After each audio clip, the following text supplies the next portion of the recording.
ಒಂದು ಏನು ಅಭಿವೃದ್ಧಿಗಾಗಿ ಒಂದು ಬೇರೆ ಒಂದು ರಾಜಕೀಯ ಪಕ್ಷ ಬೇಕಾ ಅನ್ನೋಂಥ ಅಭಿಯಾನವನ್ನು ನಾವು ಪ್ರಾರಂಭ ಮಾಡ್ತೀವಿ. ಜನಾಭಿಪ್ರಾಯ ಸಂಗ್ರಹ ಮಾಡ್ತೀವಿ. ಇಡೀ ರಾಜ್ಯದಲ್ಲಿ ನಾವು ಸುತ್ತಾಡ್ತೀವಿ, ಎಲ್ಲ ಕಡೆ ಜನಾಭಿಪ್ರಾಯ ತೊಗೋತೀವಿ. ಸಾಕಷ್ಟು ವಿದೇಶಗಳಿಂದ ಸಹ ಇವತ್ತು ನನಗೆ ಕರೆ ಬರ್ತಾಯಿದೆ, ಫೋನ್ ಬರ್ತಾಯಿವೆ. ನೀವು ಒಂದು ಪಕ್ಷ ಕಟ್ಟಿ ಹಣ ನಾವು ಕೊಳ್ಳಕ್ಕೆ ರೆಡಿ ಇದೀವಿ. ನೀನೇನೋ ಅವನು ಶನಿದೇವರ ಒಂದು ದೇವಸ್ಥಾನದಲ್ಲಿದ್ದಾಗ ಬೆಂಗಳೂರಿನವರೊಬ್ಬರು ಬಂದು, ಅವರು ಎಲ್ಲಿ ಅಂದ್ರೆ ಪ್ರಹ್ಲಾದ್ ಜೋಶಿ ಅವರು ಏನು ಅಪಾರ್ಟ್ಮೆಂಟ್ ಇದೆ ಬೆಂಗಳೂರಿನಲ್ಲಿ, ಅದರ ಪಕ್ಕದಲ್ಲಿ ಇರುವಂಥವ್ರು. ಅವ್ರು ಹೇಳಿದ್ರು, ಯತ್ನಾಳ್ರೆ ನೀವು ಒಂದು ಹೊಸ ಪಕ್ಷ ಕಟ್ಟ್ರಿ, ನಾನು ಮೊದಲನೇ 11 ಲಕ್ಷ ರೂಪಾಯಿ ನಿಮಗೆ ಪಕ್ಷ ಕಟ್ಟಲಿಕ್ಕೆ ಕೊಡ್ತೀನಿ ಅಂತ. ಹಿಂಗೆ ದೇಣಿಗೆಯಾಗಿ ಜನ ಕೊಡ್ಕೊಳ್ಳಿಕ್ಕೆ ತಯಾರಾಗ್ತಾ ಇದ್ದಾರೆ.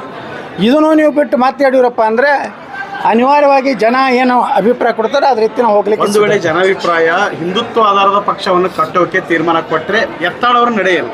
ಯತ್ನಾಳ್ ಜನ ಏನು ಹೇಳ್ತಾರೆ ಅದನ್ನು ನಾವು ಕೇಳ್ತೀವಿ. ನಾವು ನೋಡ್ರಿ, ಜನರು ಬಿಟ್ಟು ನಾವು ಇರೋದಿಲ್ಲ. ನಮಗೆ ಇಲ್ಲಿ ಭವಿಷ್ಯ ಕಾಣಿಸ್ತಾ ಇಲ್ಲ. ಹಿಂದೂ ನಾಯಕರನ್ನ ಇವತ್ತು ಮೂಲಿಗುಂಪು ಮಾಡುವಂಥದ್ದೇನು ಕುತಂತ್ರ ಈ ಯಡಿಯೂರಪ್ಪ ಕುಟುಂಬ ಮಾಡಕತ್ತದೆ.